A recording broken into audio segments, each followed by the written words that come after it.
Hey, ladies and gentlemen, I'm here with Epan Thamby. I'll let him introduce himself here in a second, but before we get started, please like, subscribe. Let me know in the comments what you think about what we're doing. If you dislike, go ahead and subscribe, and you can hate watch me, and you can send the same comments you have been sending, both through YouTube and in my DMs on social media. I like reading them. They're great. I'm not sure where I stand politically now based on your comments, but with that, Epan, if you want to go ahead and introduce yourself. Yeah, thanks, Bill.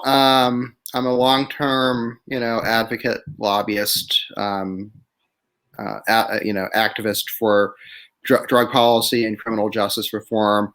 Over the last decade, I've worked extensively on civil asset forfeiture, marijuana legalization. Now I think society is ready for a larger conversation about drug decriminalization and legalization of other drugs after marijuana. So, certainly had a very interesting and very interesting career. And, I think we're beginning to see a lot of things kind of change, systemically in America's criminal justice system. So, I definitely appreciated you when you were in the lieutenant governor's office when we met several years ago, and Yes. we came to talk to you about medical marijuana policy. And I was always surprised by how receptive Jefferson City was to the idea. And I'm glad that we were able to create a greater degree of awareness in some of these issues.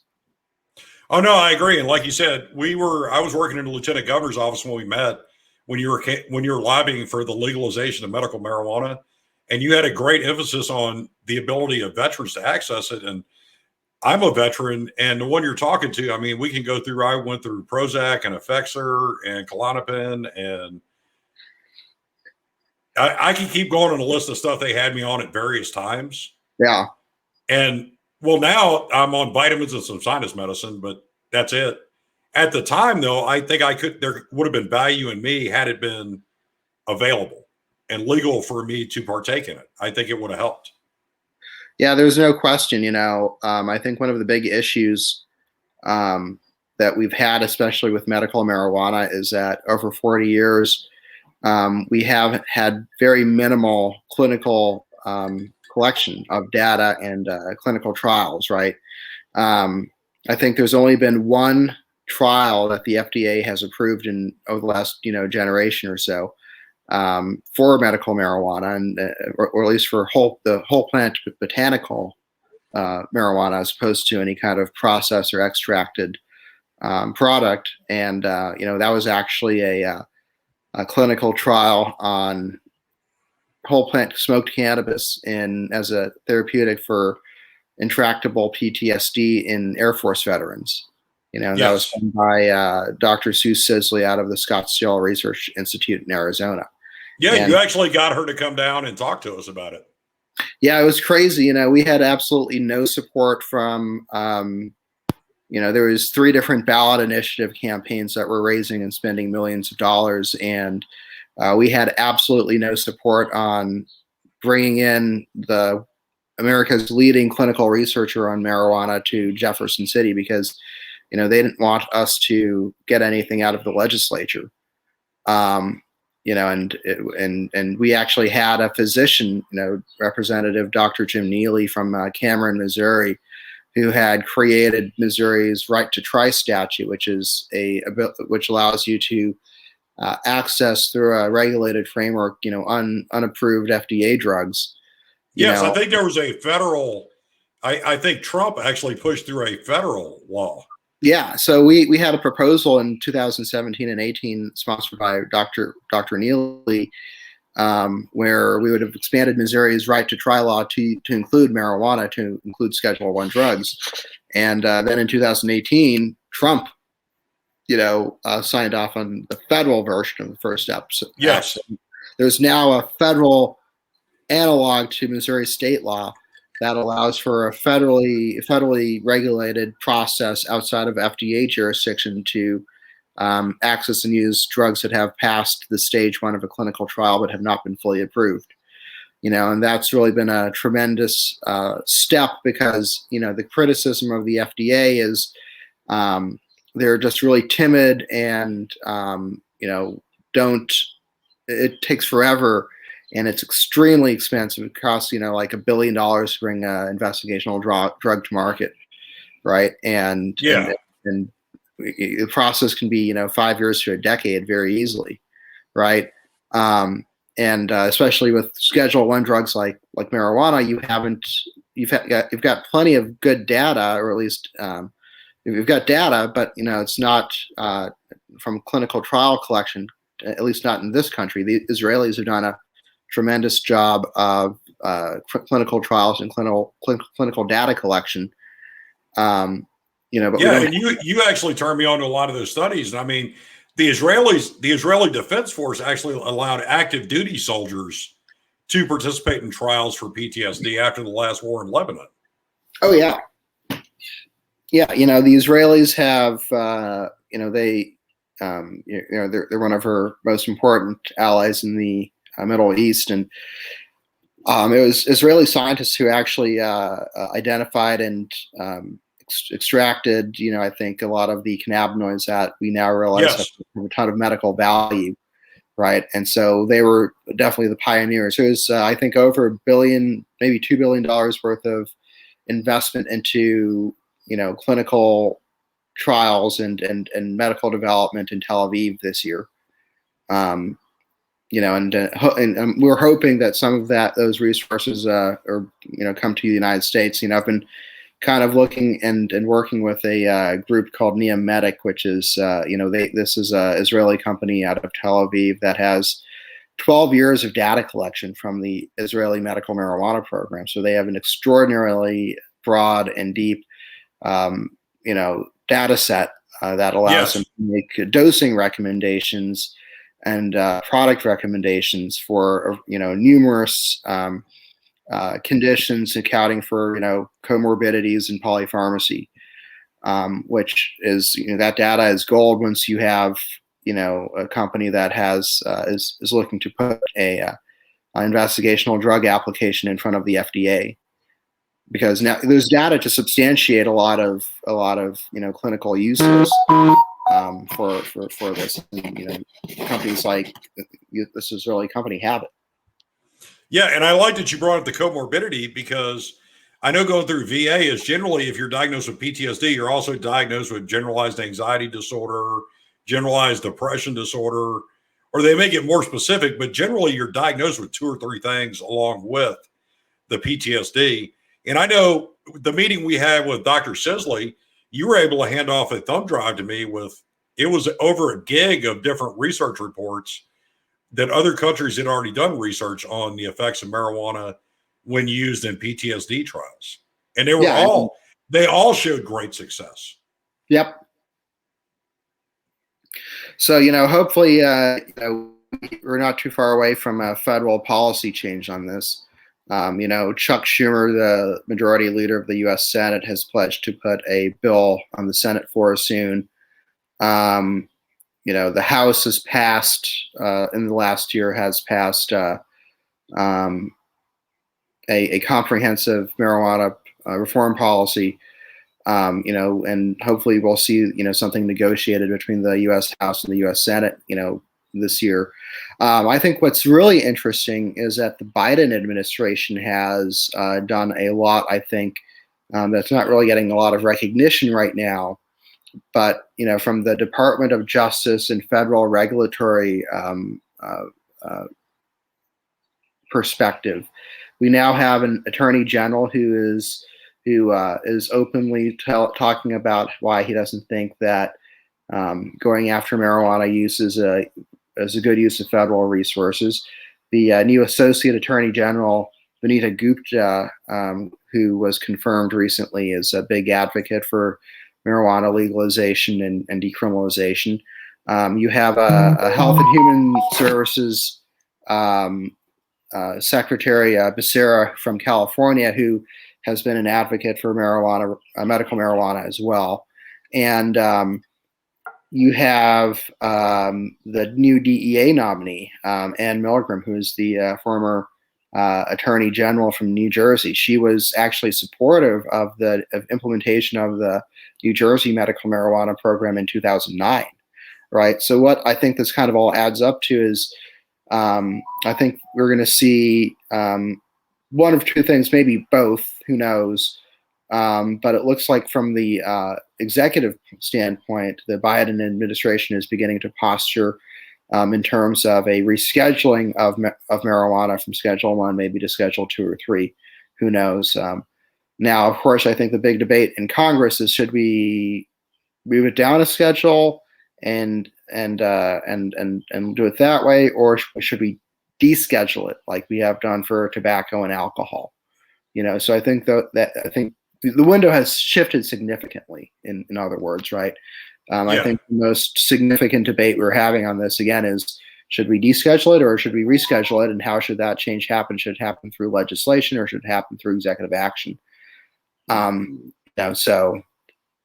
Well, I can give you the opinion I have, and that's based on other videos. People who watch my videos know I think it should happen through legislative action, because I think Congress needs to actually accomplish some things. Yeah. But let me go back to it, because I don't think I've ever actually expressed this opinion. I've been confronted about it, and I finally gave my opinion. I am a libertarian leaning independent, but I do support full legalization of recreational marijuana. And as somebody who's traveled to Colorado and in Denver, I actually talked to a few people that worked in a dispensary there. Their whole argument with legalization was not that it was legalized. It was done so rapidly. There really wasn't a lot of thought process for the taxes and everything else to go with it. So I would like to see it legalized, regulated, and have kids and adults educated on it, just like we do with alcohol now or tobacco now. Let's treat it the same way as we treat alcohol. Because I mean, that's, in all honesty, I would almost, you want to ban something? We'll ban alcohol and legalize marijuana. It has far less, in my life experience in almost 49 years, marijuana has far less physical and emotional and evil ramifications. I've seen people do far worse things on alcohol than I have on marijuana in my life. I'll just leave it at that. I think it should be legalized and regulated. Yeah, you ask any cop, would you rather deal with someone who's drunk or someone who's stoned? It's no contest. Unless he gets between me and my Cheetos.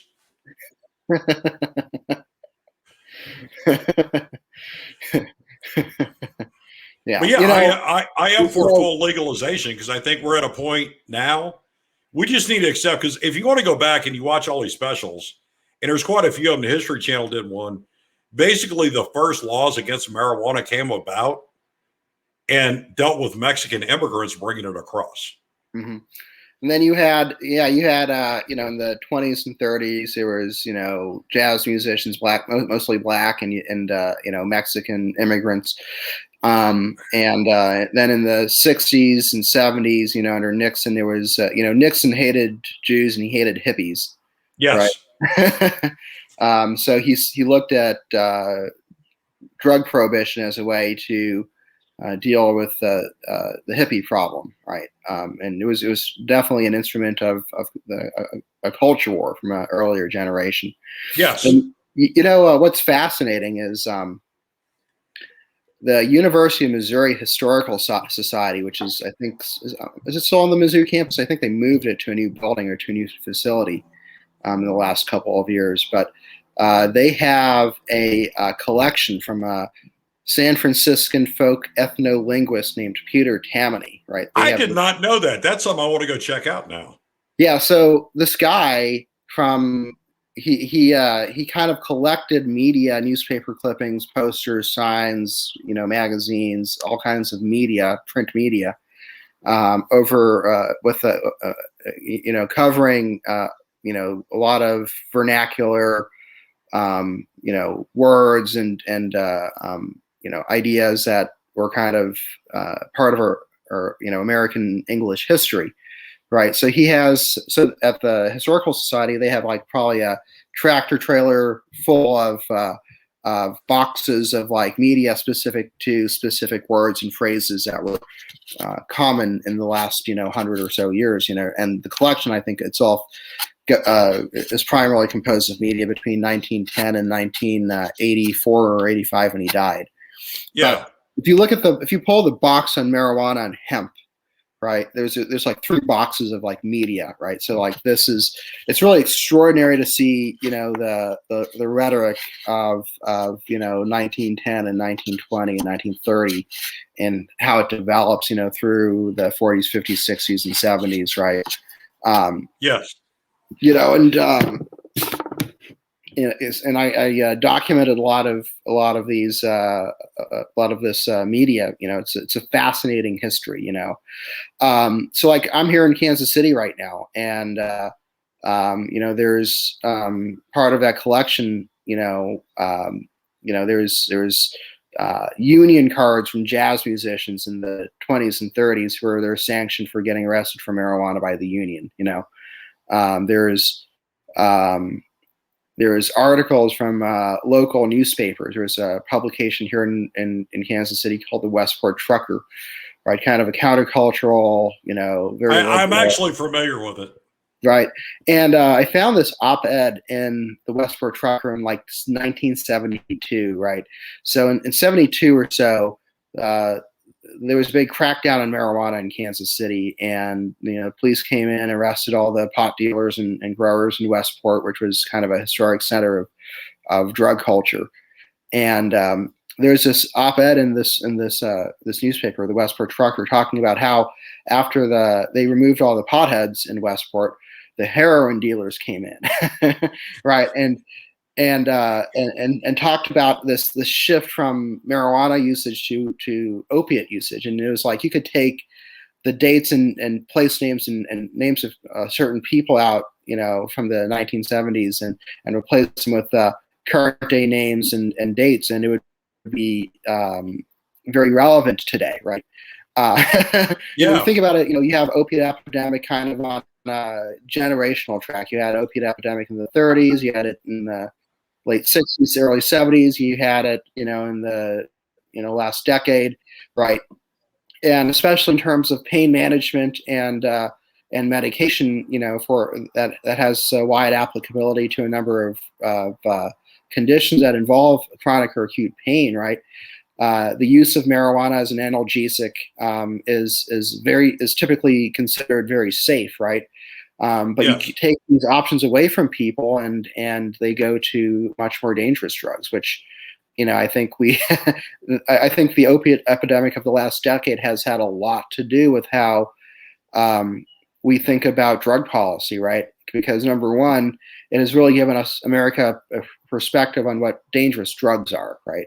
Marijuana maybe you don't like the smell, maybe you don't like the effect, but you can't argue that it's non-toxic and it has pretty minimal side effects, with some minor exceptions in some, specific individuals. So it's a relatively very safe drug, No, I would agree with that 100% based on what a friend told me. Right. No, you know where I'm going with this. It's like I said, I would rather deal with, and you brought it up with police. Based on my experience, and I'll own my experience, you said police said, I will say based on experience, and this is as somebody who still actually imbibes occasionally, but the difference that I've seen, especially from the standpoint of 17, 18, 19, 20, 21-year-old alpha males in the military, I've seen far worse repercussions from alcohol than I ever have from marijuana. Yep.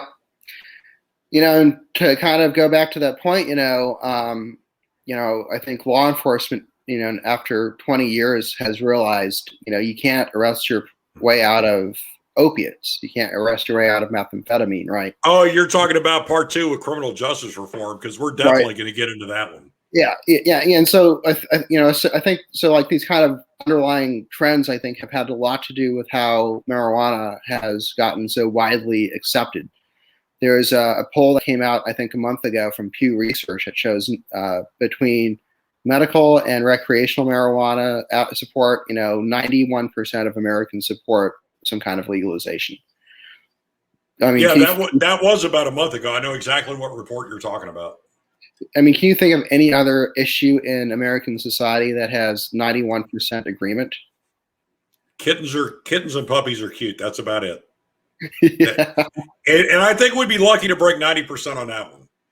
Now, we talked about marijuana. We're going to change gears a little bit because I want to bring up something that I have read some research on this, and I've listened to a couple of interviews with people, but it's the use of psychedelics and psychotherapy. And all the reports I read had to do with PTSD.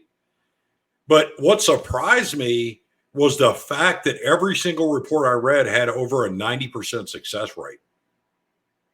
Yeah, so psychedelics, we're talking about psilocybin mushrooms, LSD, MDMA. Yes.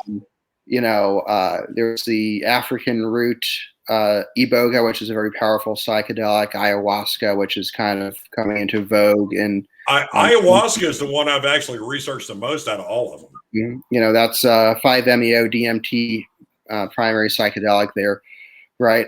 So I'll highlight one thing about psychedelic use in psychotherapy is that, number one, you don't really get necessarily the benefits that we're talking about without a therapeutic regimen, right? So yes, right.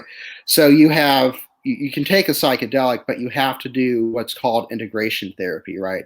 You have to, and I work with a couple psychedelic psychotherapists here in Kansas City who are beginning to look into this field, right? So, for instance, a couple of years ago, I think the FDA approved ketamine, which is a psychedelic. It's a dissociative, right? Yes.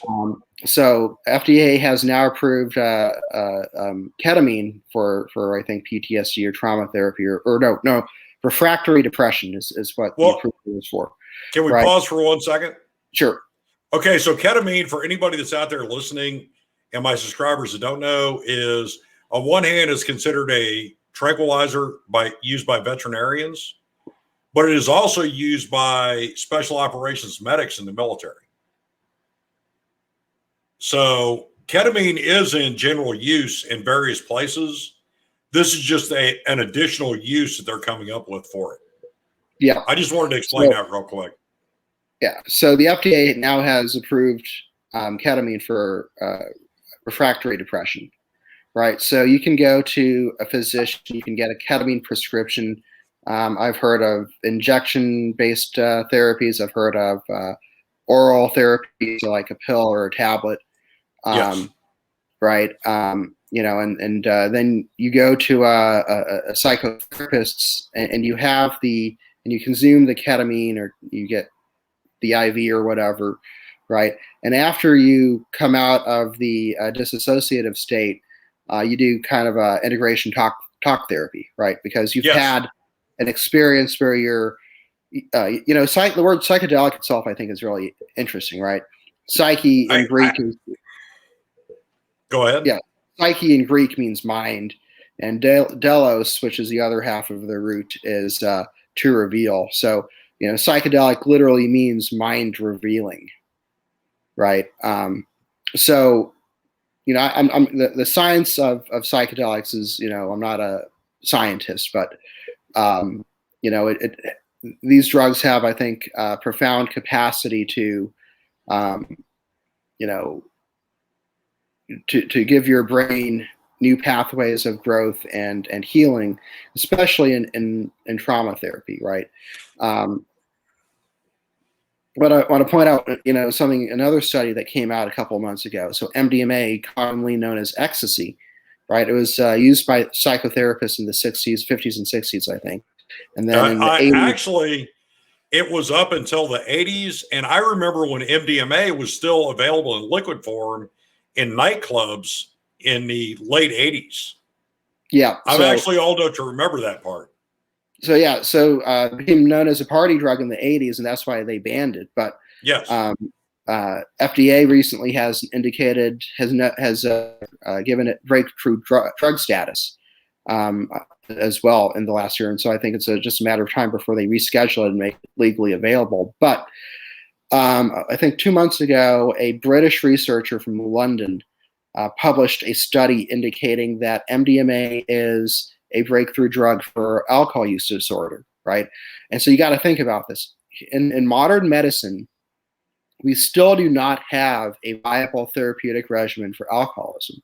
We don't. Well, and I will say this, because this is kind of weird, because you can withdraw from cocaine or heroin or methamphetamines, but withdrawing from alcohol in the end is physically more dangerous from the standpoint of convulsions and everything else than those other narcotics combined. Right. There's more people that die withdrawing from alcohol than you do withdrawing from heroin. Oh, yeah. So MDMA being used for that was great. And one of the studies I read was actually for PTSD, and it was a very limited study. I think it was only 6 or 8 individuals. And they did, I think it was 4 to 6 doses, depending on the individual. And they would take their dose, they would go through, they would do their talk therapy, but the success rate with it is phenomenal. It really shocked me how successful it was using that. Yep. So, what was I saying here? So, MDMA in this British study, is now believed to be a breakthrough therapy for alcohol use disorder, and this is extraordinary, right? It is. But I think the underlying logic that the study is kind of elaborating is that a lot of alcoholism is fundamentally related to trauma, right? And so, which is probably one of the reasons why we don't have an effective therapy for alcoholism yet, right? Because 12-step is nice, but really all it is putting you in a community of people who are trying to do the same thing, and that's good. It's effective for some people, but it's not very effective generally, right?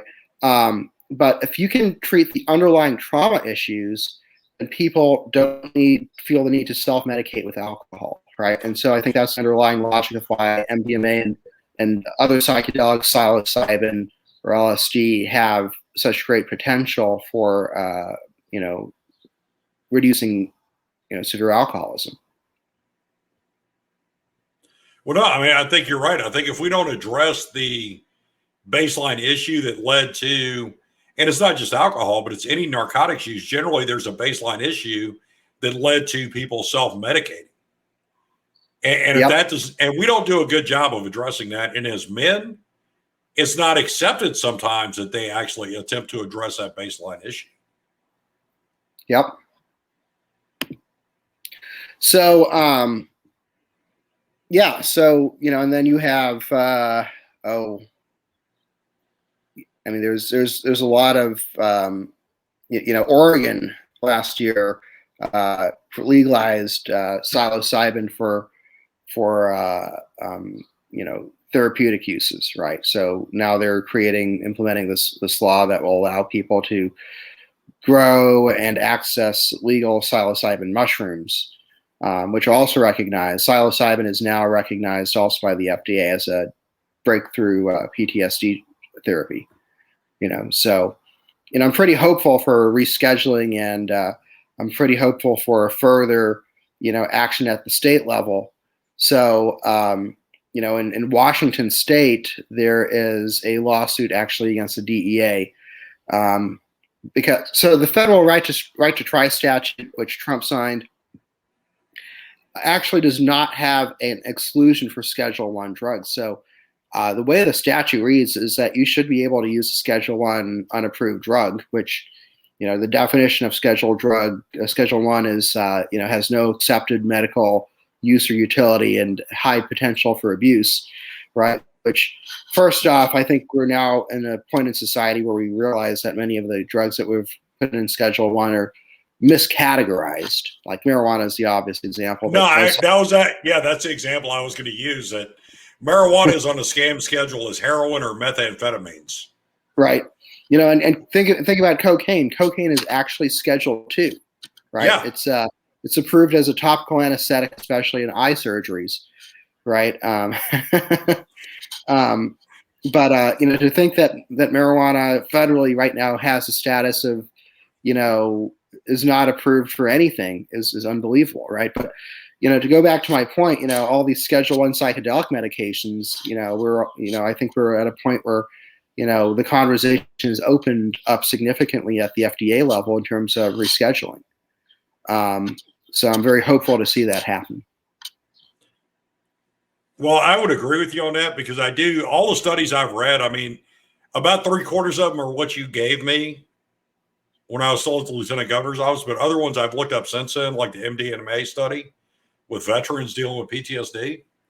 I do think that's the future, but let's do this. Let's go ahead and cut this off here.